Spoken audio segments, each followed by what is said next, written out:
Molar या आणविक उन्नयन स्थिरांक।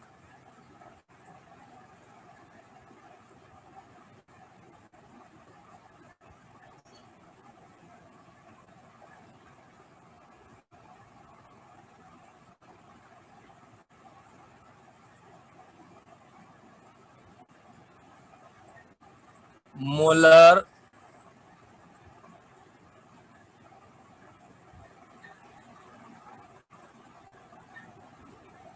एलिवेशन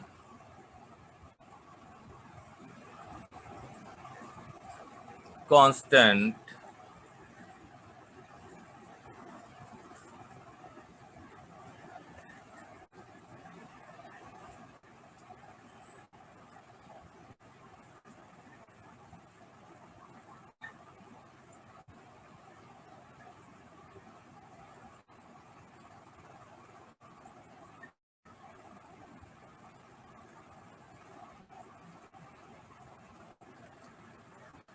ये चार परिभाषाएं हैं।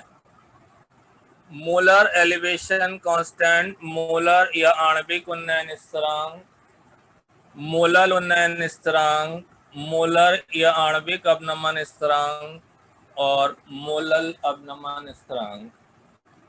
चारों परिभाषाएं एक एक दो दो शब्द के अंतर से बन जाती हैं। पहली परिभाषा ध्यान से सुने।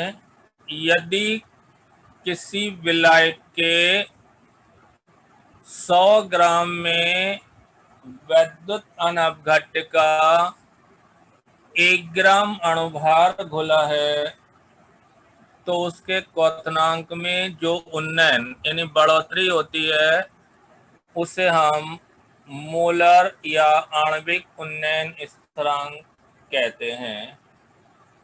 यदि किसी विलायक के 100 ग्राम में वैद्युत अनवघट्य का 1 ग्राम अणुभार घुला है तो उसके क्वथनांक में जो उन्नयन होता है उसे हम मोलर या आणविक उन्नयन स्थिरांक कहते हैं।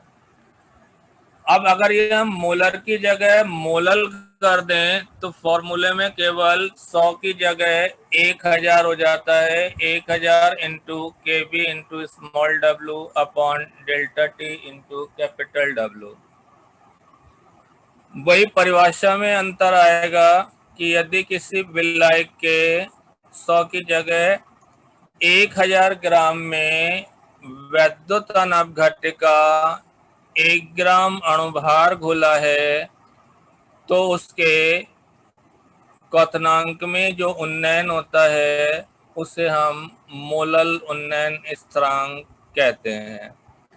अगर मोलर या आणविक है तो 100 आएगा और अगर मोलल है तो 100 की जगह केवल 1000 करना है, बाकी डेफिनेशन में कोई चेंज नहीं होगा।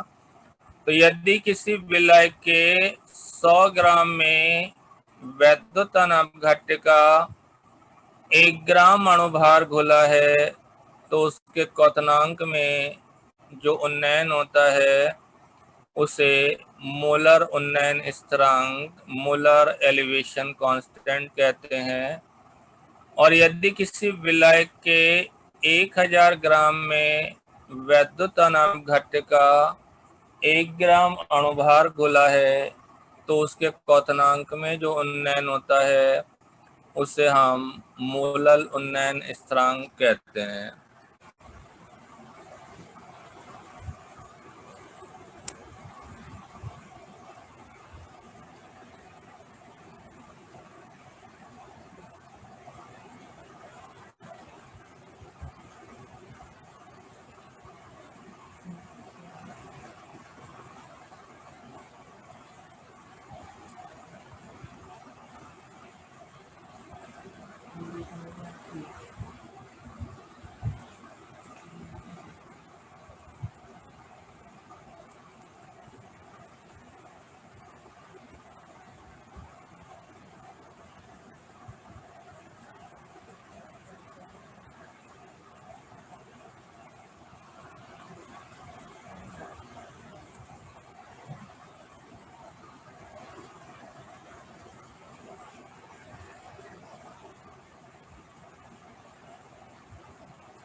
कल हम लोगों ने बेटा मोलर उन्नयन स्थिरांक और मोलल उन्नयन स्थिरांक पढ़े थे। आज हम पढ़ेंगे मोलर अवनमन स्थिरांक और मोलल अवनमन स्थिरांक। जैसा कल बताया था, एक शब्द के अंतर से हमारी परिभाषा मोलर और मोलल की चेंज हुई थी, उसी तरह यहाँ पर भी एक दो शब्दों के अंतर से परिभाषा चेंज होंगी। कल हमने पढ़ा था, यदि किसी विलायक के 100 ग्राम में वैद्युत अनवघट्य का 1 ग्राम अणुभार घुला है तो उसके क्वथनांक में जो उन्नयन होता है उसे हम मोलर या आणविक उन्नयन स्थिरांक कहते हैं। थोड़ा सा चेंज करना है, यदि किसी विलायक के 100 ग्राम में वैद्युत अनवघट्य का 1 ग्राम अणुभार घुला है तो उसके हिमांक में जो अवनमन होता है, क्वथनांक में उन्नयन की जगह हिमांक में जो अवनमन होता है उसे मोलर अवनमन स्थिरांक कहते हैं। यदि किसी विलायक के 100 ग्राम में वैद्युत अनवघट्य का 1 ग्राम अणुभार घुला है तो उसके हिमांक में जो अवनमन होता है उसे मोलल अवनमन स्थिरांक कहते हैं। स्मॉल m कल की तरह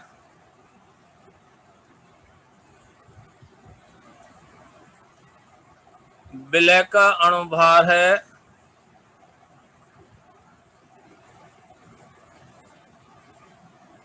Kf मोलर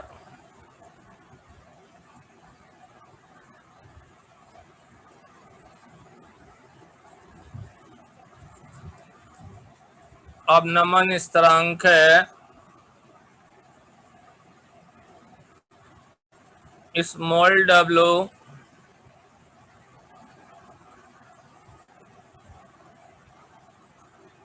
विलय की मात्रा कैपिटल W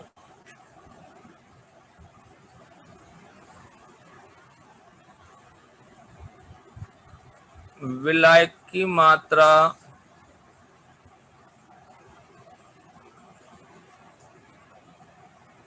और डेल्टा T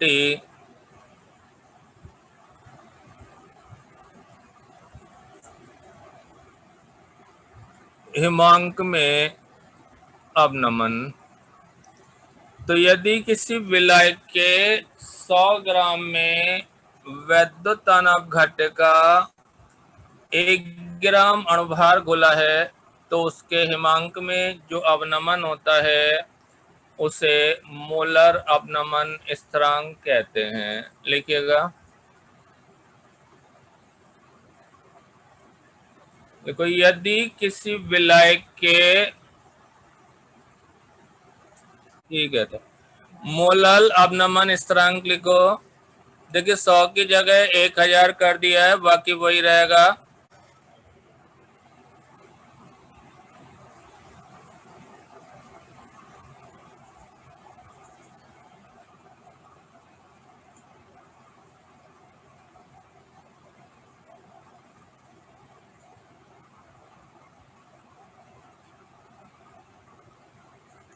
अगला है राउट नियम।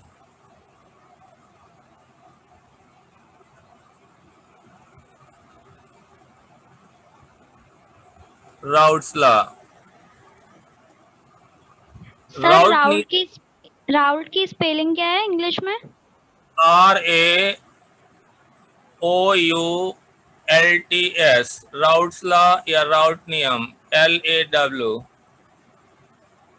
राउट नियम इंपॉर्टेंट है ये। इससे पहले वाष्प दाब में आपेक्षिक अवनमन पढ़ाया था हमने आपको, P माइनस PS/P, ये वाष्प दाब में अपेक्षिक अवनमन पढ़ाया था। और विलय का मोल अंश पढ़ाया था small N upon small N plus capital N. तो राउट नियम का फॉर्मूला आप देख रहे हैं, P minus P S upon P बराबर small N upon small N plus capital N. तो नियम हो जाएगा वाष्प दाब में आपेक्षिक अवनमन विलय के मोल अंश के बराबर होता है।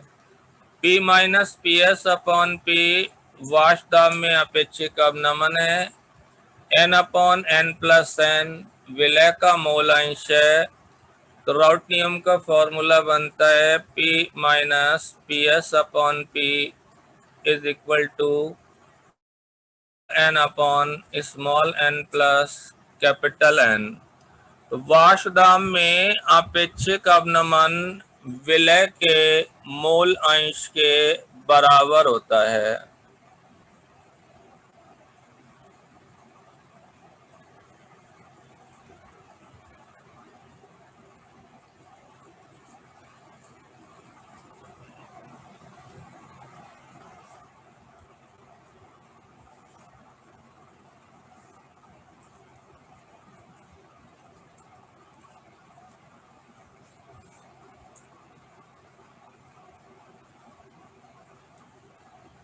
लिमिटेशन ऑफ राउट्स लॉ या राउट नियम की सीमाएं।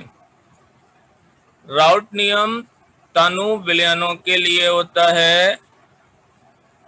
राउट नियम आदर्श विलयन में लागू होता है और राउट नियम आवासशील वैद्युत अपघट्य के लिए होता है। सांद्र विलयन में यह काम नहीं करता है। राउट नियम तनु विलयनों के लिए होता है, राउट नियम आदर्श विलयन के लिए होता है और राउट नियम आवासशील वैद्युत अपघट्य के लिए होता है।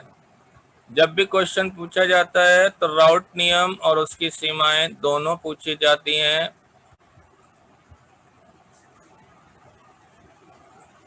आप हेडिंग डालें राउट नियम से अणुभार के लिए सूत्र। राउट नियम से अणुभार के लिए सूत्र साथ साथ लिखते चलें।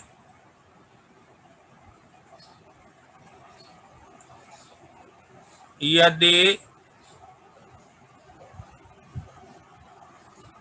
किसी प्रयोग में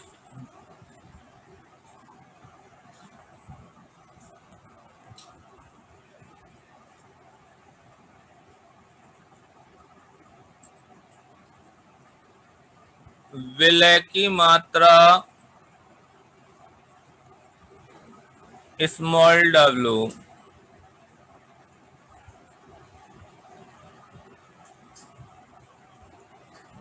विलय की मात्रा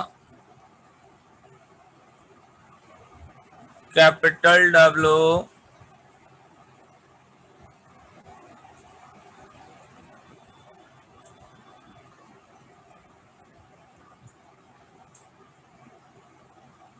विलय का अणुभार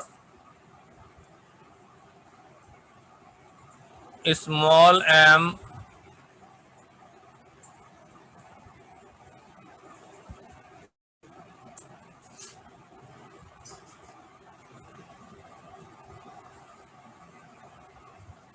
विलय का अणुभार कैपिटल M।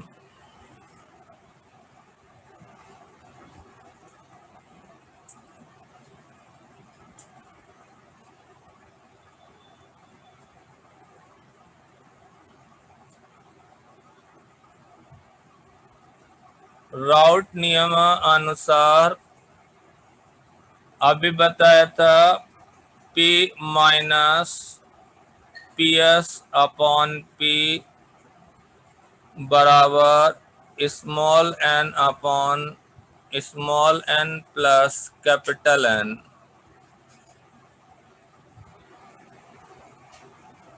स्मॉल n का मान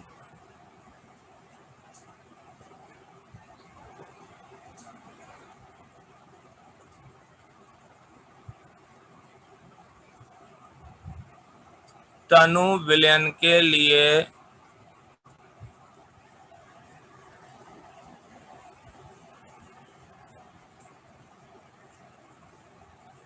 बहुत कम होता है,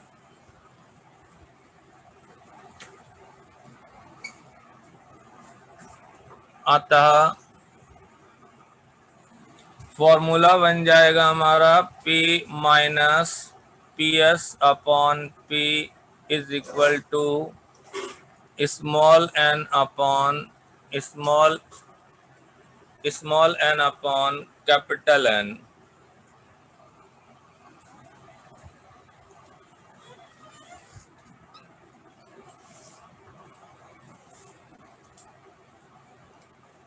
नीचे वाले स्मॉल एन को नेग्लेक्ट कर दिया है क्योंकि वो विलय की बहुत कम मात्रा विलायक के बहुत अधिक मात्रा में मिलाई जा रही है।